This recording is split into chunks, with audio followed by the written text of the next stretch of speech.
এরকম একটি ভর্তা পাতে পড়লে বাচ্চারা বড়রা সবাই চেটেপুটে খাবে। নমস্কার বন্ধুরা, কেমন আছে সবাই? বং কিচেন উইথ বনানী চ্যানেলে সবাইকে জানাই স্বাগত।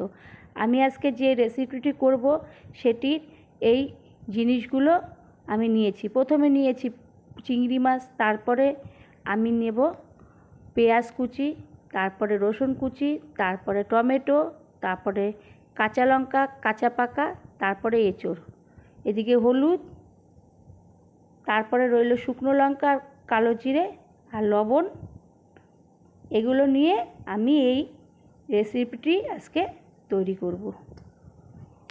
তার জন্য আমি প্রথমে গ্যাসের মধ্যে একটি কড়াই বসিয়ে দেব। তারপরে আমি তার মধ্যে দিয়ে দেব জল। জল দেওয়ার পরে আমি তার মধ্যে দিয়ে দেব একটু হলুদের গুঁড়ো।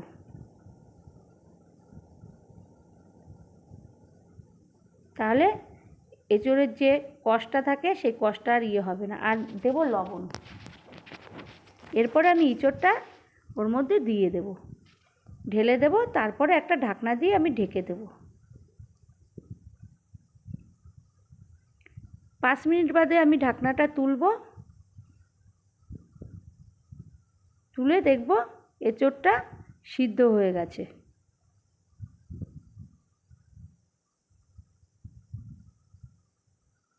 এরপরে আমি ওই এঁচোড়গুলোকে একটা মিক্সিং জারের মধ্যে সবগুলো নিয়ে নেব।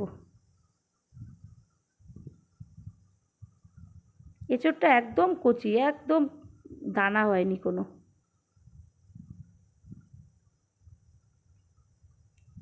এরপরে নিয়ে নেব রসুন কোয়া আর নিয়ে দেব কাঁচা লঙ্কা।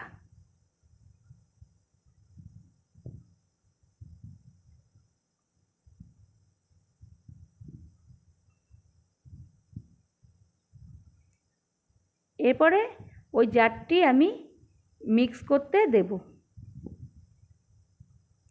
এদিকে আমি কড়াই বসিয়ে দেব। কড়াইয়ের মধ্যে দিয়ে দেব তেল।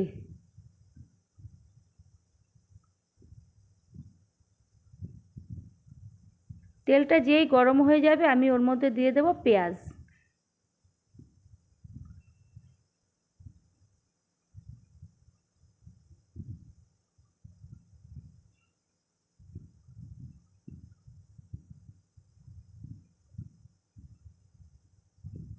পেঁয়াজগুলো একটু লাল লাল হয়ে ভাজা হয়ে গেলে আমি ওর মধ্যে দিয়ে দেব শুকনো লঙ্কা,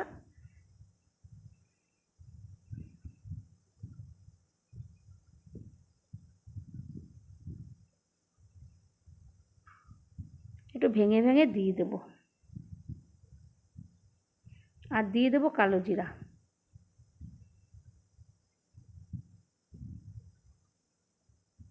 এরপর ভালো করে ওই পেঁয়াজের সঙ্গে শুকনো লঙ্কা আর কালো জিরাগুলোকে ভালো করে ভাজতে থাকবো।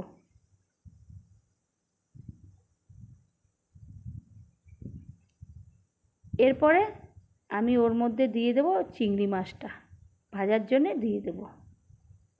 আগের থেকে নুন হলুদ মাখানো ছিল, তার জন্যে আমি ওটা ওই পেঁয়াজের সঙ্গে এবার ভেজে নেব ভালো করে।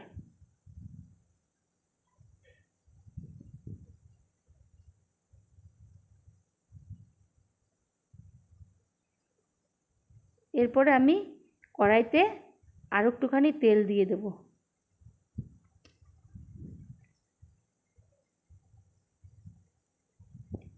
এরপরে আমি দিয়ে দেব লবণ। তারপরে দিয়ে দেব হলুদের গুঁড়ো। তারপরে টমেটো কুচিগুলো দিয়ে দেব। দিয়ে ফের আবার ওগুলো একসঙ্গে সব ভালো করে মেশাতে থাকবো। মেশানো হয়ে গেলে আমি এবার যে এঁচোড়টাকে মিক্স করেছিলাম সেটাকে এখন কড়াইয়ের মধ্যে ডালার জন্য দিয়ে দেব। তারপরে ওটা একসঙ্গে ভালো করে আমি কষাতে থাকবো। এই ভর্তাটা যদি আপনাদের ভালো লাগে তাহলে আপনারা একবার করে বাড়িতে ভালো করে করে দেখবে, খুব ভালো লাগবে খেতে। ছোট বড় সকলেই ভালো খেতে, প্রত্যেকেই খেতে চাইবে।